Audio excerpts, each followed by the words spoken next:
در کیهان مکانی مرموز وجود دارد که ترس وجودتان را فرا میگیرد. مکانی که 700 میلیون سال نوری از زمین فاصله دارد. یک خلأ عظیم از نیستی در جهان ما وجود دارد و دانشمندان آن را به طور تصادفی پیدا کردند. دانشمندان نامش را خلأ بوئوتیس نهادند. خلأ بوئوتیس پهنایی در حدود 330 میلیون سال نوری دارد، اما تنها حدود 60 کهکشان در آن دیده می شود، در حالی که باید در این ناحیه نزدیک به 2000 کهکشان وجود داشته باشد. وقتی جهان به وجود آمد، ماده همه جا پخش بود، اما نوسانات کوانتومی باعث شد بخش‌های متراکم شوند.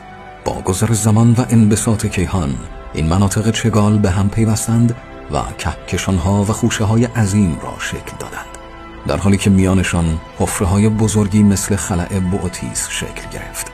فضاهای سرد، تاریک و تهی میان رشته‌های درخشان شبکه کیهانی، جاهایی تقریباً بدون کهکشان و پر از تاریکی. ویدیوهای اسپیس تایم را دنبال کنید.